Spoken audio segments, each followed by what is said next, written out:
Alright guys, we're going to look at an opening trap for black that they can play on white when white makes a rather crucial mistake while they're trying to play the fried liver attack. So we're going to look at this from the black's perspective, right? So white plays e4, we play e5. White targets that pawn because no one's guarding it, right? This is just normal stuff. You guard your pawn. And then white plays the bishop out, and then black goes in what's called the two knights defense. Right? The two knights defense. Now white tries to capitalize on the fact that they can't guard this pawn. There's legitimately no way that white can directly guard that pawn. So they play knight g5, ganging up on that pawn. Now black really only has one move, right? d5. Pretty much the only move in the position. Then you do e takes d5. Now, there's several different moves for black to move this knight. This is the main line. This is what's called the Fritz variation. Alright, this is the Fritz variation. This is what we're going to look at here. Because what white is supposed to do in this position is this. Then black does this, and then the game continues, right? This is how the variation goes, right? But there's a very, very subtle mistake that white can play here.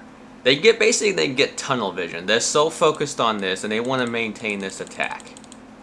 But they get so tunnel vision that they think they can just push the pawn. The threat's regained. It's going to happen. They're going to take that pawn. But this is actually a legitimate mistake. This is wrong. Because what black plays, queen takes the pawn. Just letting him have that pawn. Now, most people in this position will take with the knight. They'll just take with the knight.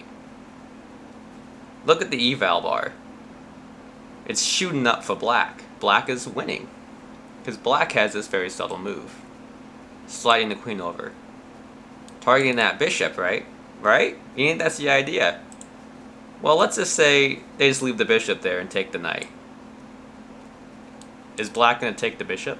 Look at the eval bar. Black is completely winning.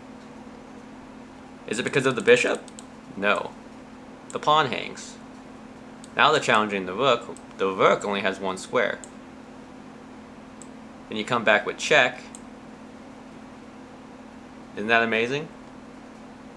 If the king is blocked, right? The king is blocked in there. So you can either block with the queen or block with the bishop. If you block with the queen, you just hang your queen, right? You're not playing that. So you block with the bishop. Well, then this is checkmate. This is legitimately checkmate. That's a smothered mate. The queen pins the bishop to the king. So it can't take the knight. Just cannot do it. This is a very subtle trap, right? And it all goes back,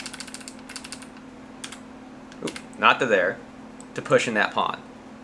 It all goes back to pushing that pawn. It's a legitimate mistake. Now you might say, well, what happens if you take with the bishop with check? Well, this is what you get into tactics, right? You step forward. This is the key. You got three squares, right, to go to with your king. Which one you think is wrong, right? Well, really, there's two. Those two are wrong. You want to maintain contact with the bishop, right? The king will always be threatening that bishop if you maintain contact with it. Right? You're just maintaining contact.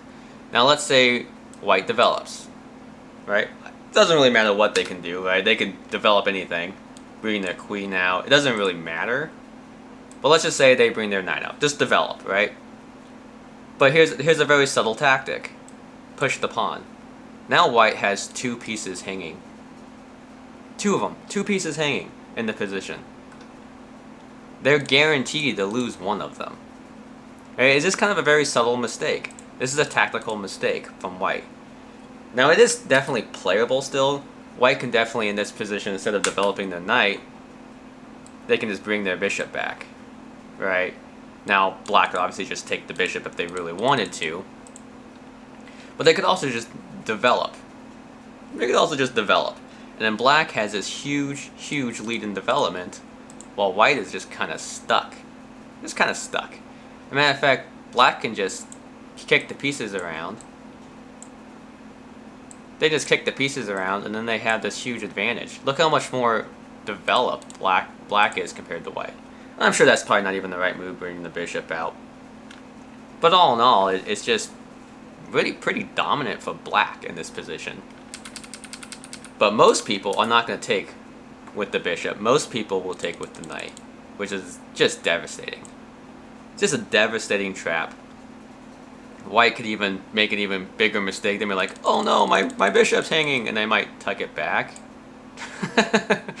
Which is just even worse, because then you go into this, this, this, and it's just, you know, just checkmate. It's just a rather cool trap. And it all stems from black playing the Fritz variation, right? Playing that Fritz variation, bringing the knight here. Now, the Fritz variation is not the best line in the two knights defense. The best line is obviously knight a5. That's the main line. Black has the best chances in this line. You know, you target that, and you kind of just force the bishop out. You kind of just force the bishop back, and then you pick up the pawn. Like, you force the bishop back, pick up the pawn, you're challenging the knight. There's all kinds of different variations to this, but this is kind of the main idea. But what you don't want to do for white when you're playing the fried liver is playing here. You just get so tunnel visioned, thinking that you just have that pawn. You really just don't. You really have to, you know, chess is one of those games that's very dynamic. You really have to play the position as it goes along. You can't just keep the same idea non-stop throughout the whole game. Like, your idea here is to go after this pawn. But once this gets played, that's no longer the idea. That idea is gone. The idea shifts. The idea changes. And it's, you know, it just gets very dynamic. And if you don't play dynamic, you're going to get rolled through various traps. You know, you're just going to get rolled. Hope this is educational. Hope you guys like this idea. This is a nice little trap. And this is a very common trap. There's a lot of people that play the Italian. Because what this opening is, you know, that's white playing the Italian. This is black playing the two knights defense. Just that simple. You know, the Italian, you can even just not go for this. And you just play it like a normal Italian. You can just play it like a normal Italian. But then you don't get this cool trap. Yeah. I don't know. Hopefully this is educational. Toodles, peace out, God bless, and sayonara.